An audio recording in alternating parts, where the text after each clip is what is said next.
If you haven't watched my Ivo Hue review yet, I highly recommend you watch that first, as this review will make much more sense. If you have, then enjoy.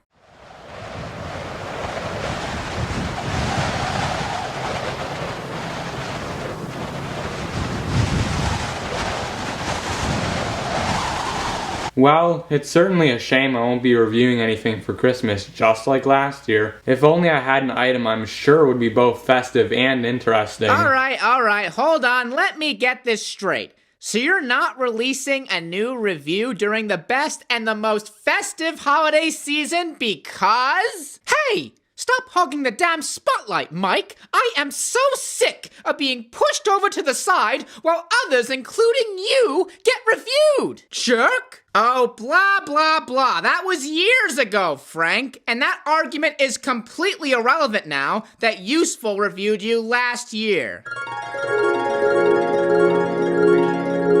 So, I wrote this review to, appreciate you. As obviously, you're one of the coolest diesels I know. Well, Useful, I don't know what else to say besides, thank you. Thank you very much. Oh, yeah, right. I completely forgot about that. So what exactly is happening here? After laying in the dirt, leaves, and snow for the past year, I finally returned in hopes to be reviewed, and I see you two morons arguing. Oh god, not you again. Maybe if we had more alacrity and less colorful language, Frank, then we could successfully help him decide what to review this Christmas. Besides, Rex over there is much better than both of you two combined. I bet he has an item just waiting to be reviewed practically. Look, guys, I'm being interviewed by the BBC. How awesome is that? And where's the item to be reviewed? Oh, bad example. As I always say, Mike, a failure is someone who can't be in front of a green screen properly. What? Where's all this sudden hatred for me coming from?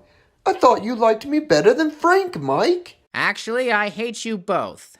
You know what? That's it. Enough of this half-decade-old argument. I'm going to go film a remake instead. Fine! It's not like I wanted to be reviewed anyway, let alone help you find something to review. Right, D199? Oh, you shouldn't have said that. Can I get a bit of help here? Anyone? Oh god, that better be a lot.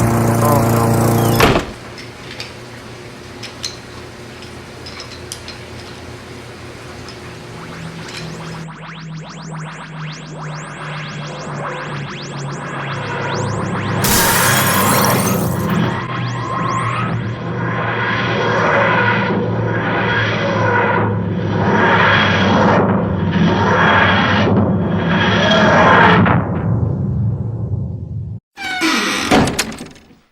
Oh, hello there, sir. What brings you around here this season? Oh god, the police box. It's insane! Oh, sorry about that. Anyway, I heard that you couldn't think of something to review, so I brought you this. Oh, that's perfect for a Christmas review. Thank you, sir. It's my pleasure. Merry Christmas, by the way. Now, without further ado, I have a review to make. Hey everyone, and welcome back to another review. Today's review will be on the Winter Wonderland Train Pack, which was released by Learning Curve in 2001 and discontinued in 2004. Now, without further ado, let's get on to the contents of this festive winter pack.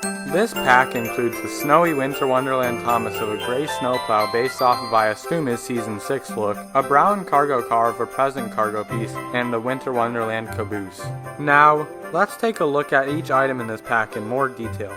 First off, the Winter Wonderland Thomas himself. This variation of the 2002 Thomas is adorned in snow, which oddly enough doesn't cover up his sides or boiler, an issue that was partially fixed in the 2006 re-release of him. However, the snowplow more than makes up for that oversight, being well detailed, having an accurate color scheme, and just making the item look much better than a lazy splash of snow.